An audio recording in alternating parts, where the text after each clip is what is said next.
নমস্কার, কেমন আছেন সবাই? শেয়ার গৃহকোণে আপনাদের সকলকে স্বাগত জানাই।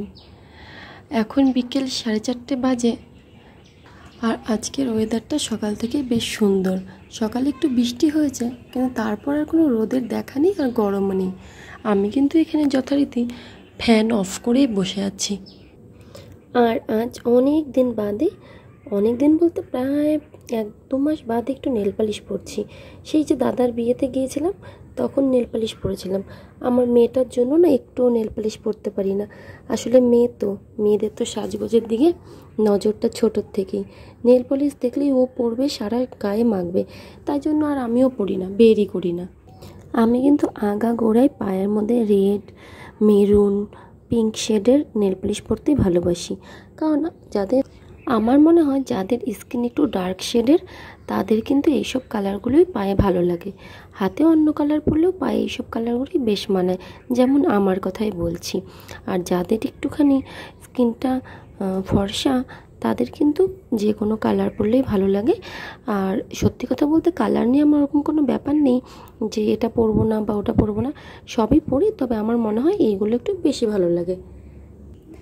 হাতে আর পরলাম না, এখন সময় নেই, কারণ আজকে অনেকগুলো কাপড় কেচে দিয়েছি।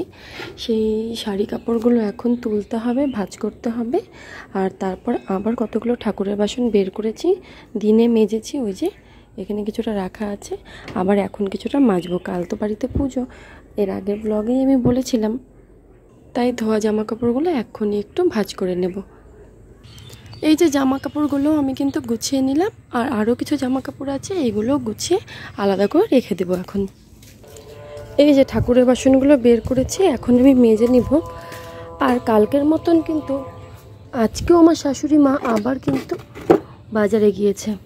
আমি সেরকম বাজারে জিনিসপত্র দরদাম করা আমি পারি না, কখনো সেইভাবে করিনি। মিহুর বাবাই প্রায় সব বাজার করে, কিন্তু ও নেই, তো কী করবে, তাই আমার শাশুড়ি মাই যাচ্ছে বাজারে। আর এত বড় পুজোর একটা বাজার, সেটা তো আর একদিনে কমপ্লিট হয় না, তাই কিছু কেনাকাটা আজকেও বাকি আছে। বিশেষ করে ফল টলগুলো আজকেই আনবে, কালকে আনি। কিছুটা বাসন ওখানে মেজে রেখেছি, আরও কিছুটা কালকে সকালে মাজবো, কারণ ওইগুলো আজকে মেজে রাখলেও কালকে আবার মাজতে হবে, তার জন্য কালকে সকালেই মাজবো সেইগুলো। এই যে ঠাকুরের বাসনগুলো আমার দেখছো, এবং কালকেও কিছুটা দেখেছো, সেই সবগুলোই কিন্তু প্রায় আমার বিয়েতে পাওয়া, তাই সেগুলো আমার কাছে ভীষণ মূল্যবান।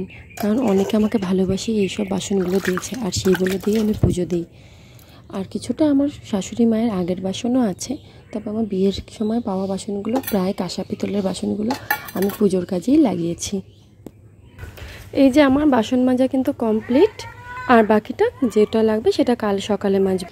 আজকে তো ইচ্ছে ছিল যে উঠোনটা লেপবো, কিন্তু এখন প্রায় 5টা বাজে, এখন আবার আমাকে পাড়াতে নিমন্ত্রণ করতে বেরোতে হবে। তার আগে মিহুকে ঘুম থেকে তুলবো, আর একটু কিছু কাজ আছে, ঘরটর ঝাড়টার দিয়ে যাবো পাড়াতে নিমন্ত্রণ করতে। এই দেখো পাক্কা 5টা বাজে, আর কিন্তু বেশিক্ষণ সময় নেই। 6টা বাজতে বাজতেই এখন প্রায় সন্ধ্যা লেগে যায়।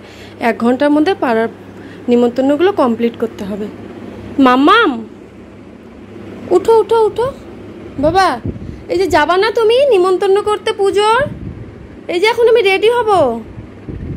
হ্যাঁ আসো আসো, তাড়াতাড়ি তাড়াতাড়ি তাড়াতাড়ি আসো, এই যে যাবো আমরা, তাড়াতাড়ি রেডি হতে হবে। উঠো উঠো উঠো উঠো মাম্মাম।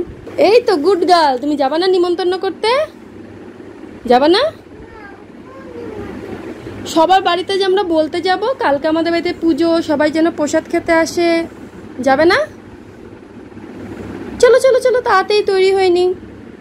এই যে আমরা মা মেয়েতে এখন রেডি হয়ে গেছি, এখন পাড়াতে, তার জন্য তৈরি হয়ে নিয়েছি।